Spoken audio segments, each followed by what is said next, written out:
Senhora Presidenta, senhoras senadoras, senhores senadores, ouvintes da Rádio Senado, telespectadores da TV Senado, venho a esta tribuna tratar de um tema que é extremamente delicado, complexo e que, embora venha sendo tratado pelo governo brasileiro, ainda tem um longo caminho a percorrer. Venho falar do sistema prisional brasileiro. Recente matéria da revista The Economist apontou o Brasil como o 7º país em lotação das unidades prisionais. O país está com 171,9% da sua capacidade prisional comprometida. Podemos apontar muitas razões para a superlotação.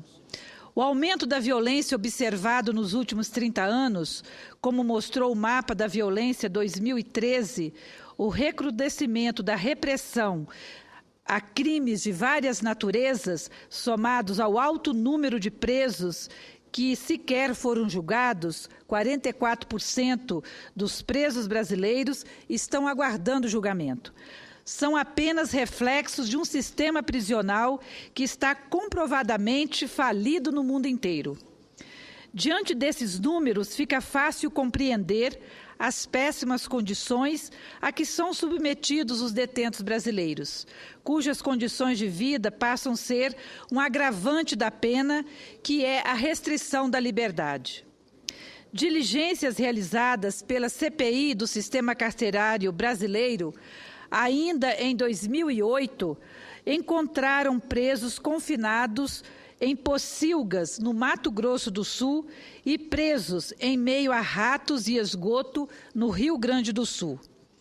A Revisão Periódica Universal, documento produzido pela Organização das Nações Unidas, recomenda ao país melhorar as condições das prisões e enfrentar o problema da superlotação. Em relatório anterior, a agência já havia denunciado as péssimas condições dos presídios, bem como a prática sistêmica de tortura e a impunidade dos agentes do poder público que a praticam. Esta lógica do encarceramento perpassa todo o sistema prisional brasileiro e alcança os centros de atendimento socioeducativos.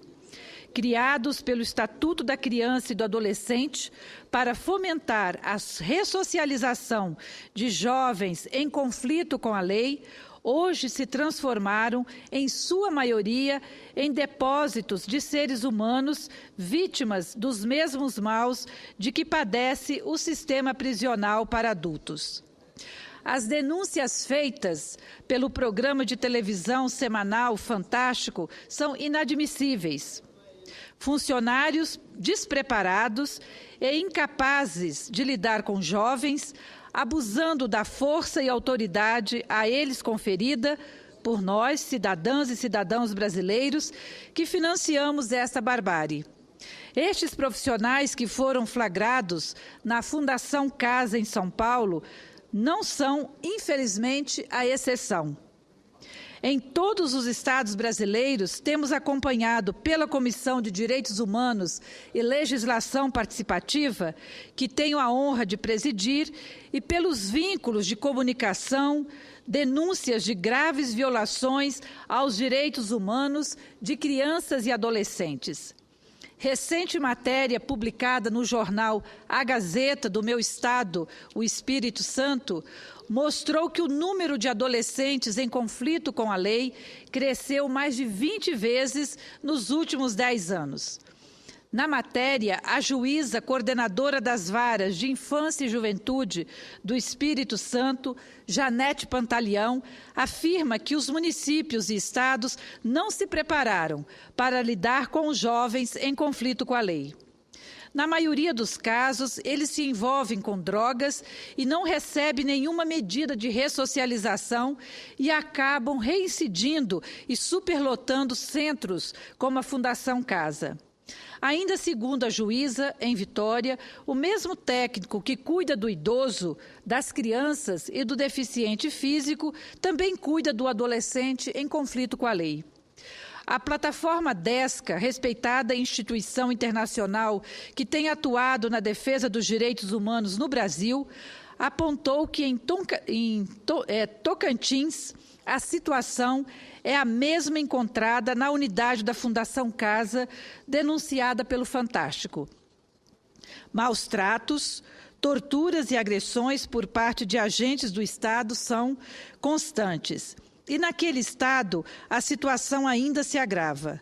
Como não há outros centros socioeducativos no estado, as crianças e adolescentes em conflito com a lei são confinadas na capital, rompendo o convívio familiar e, com isto, dificultando ainda mais a ressocialização dos menores. E a família também é vítima desta lógica perversa. São inúmeras as denúncias de revistas vexatórias pelas quais são obrigados a passar os que querem ver seus entes queridos presos. Mulheres grávidas obrigadas a agachar e fazer força, pondo em risco a vida do feto e as delas. Idosas e idosos submetidos a exames degradantes são apenas algumas das denúncias feitas por familiares de presos. Entre as diretrizes da Comissão de Direitos Humanos e Legislação Participativa desta Casa está a de fomentar o debate sobre possíveis melhorias no sistema prisional brasileiro. Por isto, senhora presidenta e senhores senadores aqui presentes, e telespectadores que nos acompanham pela TV Senado e ouvintes da Rádio Senado, temos que enfrentar este problema. Países como os Estados Unidos, China e Rússia, que têm uma população carcerária proporcionalmente maior que a nossa, já estão tomando medidas para o desencarceramento, propondo penas alternativas. Não estamos defendendo a impunidade. Quase metade dos presos brasileiros sequer foram julgados, e grande parte está cumprindo pena por crimes não violentos, como o tráfico de drogas de pequenas quantidades, reafirmando a lógica perversa que pune gravemente os que cometem pequenos delitos e mantém solto os grandes criminosos. As penas alternativas têm se mostrado muito eficientes, por terem caráter educativo e socialmente útil.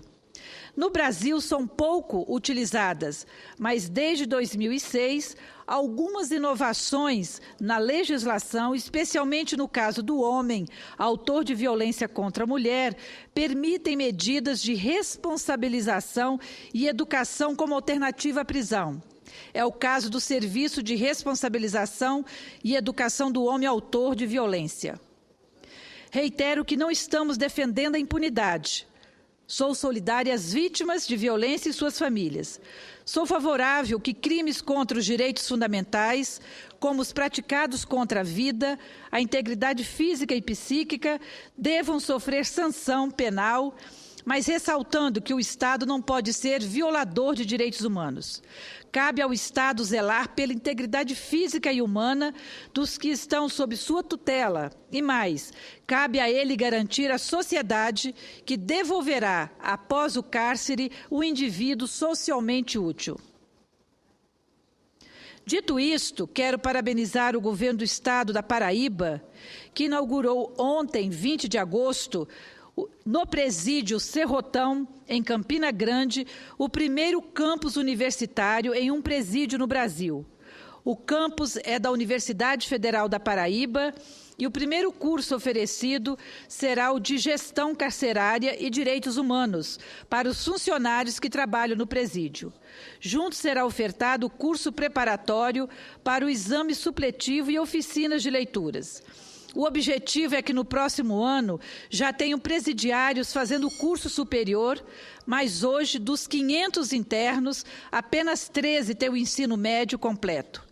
Parabenizo a disposição do reitor da Universidade Estadual da Paraíba, Rangel Júnior, e a coragem do governador Ricardo Coutinho, que ao abrir uma universidade dentro de um presídio, sinaliza inequivocadamente a opção pela ressocialização e pela ressocialização baseada no conhecimento e na cultura, na abertura de oportunidades que muitas vezes foram negadas àqueles internos ao longo de toda a sua vida.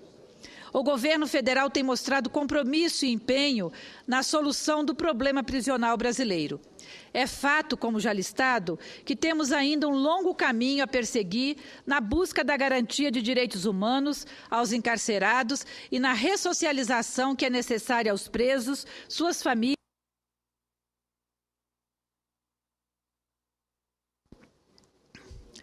mas principalmente para a sociedade. No último dia 13 de agosto, o governo federal criou um grupo de trabalho interministerial para construir a Política Nacional de Saúde no sistema prisional. O grupo terá 180 dias para apresentar uma proposta para o governo que leve em conta a promoção da saúde e prevenção de doenças nos presídios. Este é um importante passo numa caminhada que já começou. O governo federal tem evitado esforços no sentido de garantir melhores condições de vida e oportunidades no sistema prisional.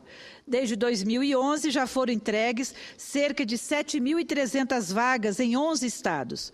No ano passado, o Programa de Capacitação Profissional e Implementação de Oficinas Permanentes, o PROCAP, celebrou convênio com 19 unidades da federação e este ano pretende expandir para as demais unidades. Pela primeira vez, o Exame Nacional do Ensino Médio, o Enem, foi realizado em todas as unidades penitenciárias do país e 23 mil presos fizeram as provas. Mas tudo isto é muito pouco e demanda, para além das políticas do governo federal, políticas dos governos estaduais para a melhoria das condições do sistema prisional. Além disso, a aplicação de medidas alternativas deve ser a regra e não o encarceramento, pois esse sistema está comprovadamente falido. Portanto, senhora presidenta, precisamos ter coragem para enfrentar o problema do sistema prisional, sabendo que ele passa inevitavelmente pela reformulação da aplicação das penas no Brasil e iniciativas como a justiça restaurativa, que é a justiça na qual se busca o atendimento das necessidades da vítima, ao mesmo tempo em que o agressor é convocado a participar do processo de reparação do dano, tem se mostrado eficiente na ressocialização do indivíduo e da sociedade em muitos países do mundo, como a Austrália e a Nova Zelândia. As bases para a solução do problema do sistema prisional brasileiro já estão dadas. Penas alternativas para infratores de baixo potencial ofensivo, ampliação do número de vagas no sistema prisional e formação e capacitação profissional aos presos. Nós, da Comissão de Direitos Humanos e Legislação Participativa do Senado Federal, estaremos acompanhando, debatendo e propondo as políticas públicas para que a sociedade tenha segurança de que os presídios serão espaços de reinserção social e não centros de torturas e maus tratos. Senhora presidenta, é isto que eu gostaria de falar sobre o tema, mas se me conceder pelo menos mais um minuto, eu gostaria apenas de ressaltar aqui... Estou lhe dando 4. 4? Muito obrigada, senadora Ana Amélia. Apenas ressaltar aqui a audiência pública que a Comissão de Direitos Humanos realizou nesta manhã, com o objetivo de contribuir com os debates que serão realizados aqui no Congresso Nacional a respeito da medida provisória 621, que trata do Mais Médicos. Esta audiência pública buscou discutir e refletir sobre o programa Mais Médicos, sobre a ótica dos direitos humanos.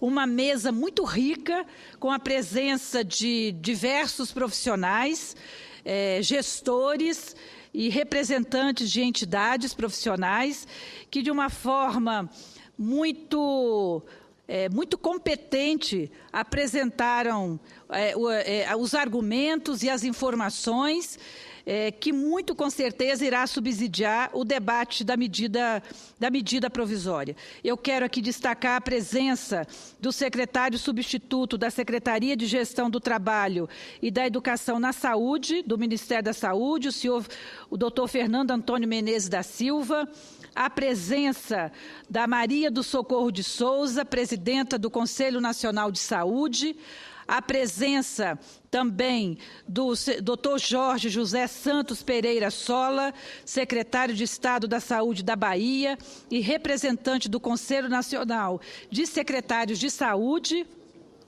a presença da prefeita Maria Antonieta de Guarujá, São Paulo, e vice-presidenta para assuntos das finanças públicas da Frente Nacional dos Prefeitos, também a presença do Dr. Geraldo Ferreira Filho, presidente da Federação Nacional dos Médicos, e do Dr. Heleno Rodrigues Correia Filho, especialista em saúde coletiva.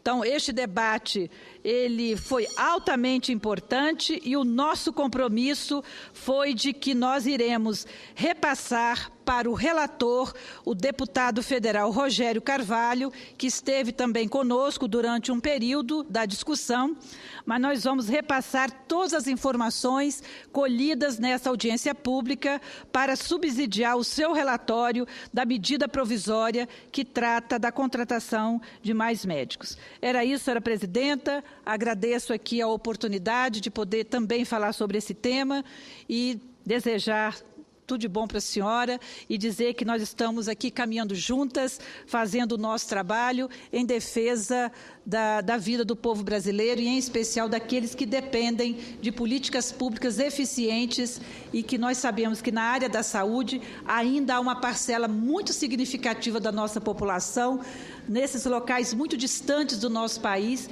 que ainda não tem acesso ao atendimento médico por falta de profissionais. A gente espera que a medida provisória, de fato, seja aprovada no Congresso Nacional e possa trazer os benefícios que a população brasileira precisa, especialmente os mais pobres. É isso, senhora presidenta. Muito obrigada. Obrigada, senadora Ana Rita. Vou ler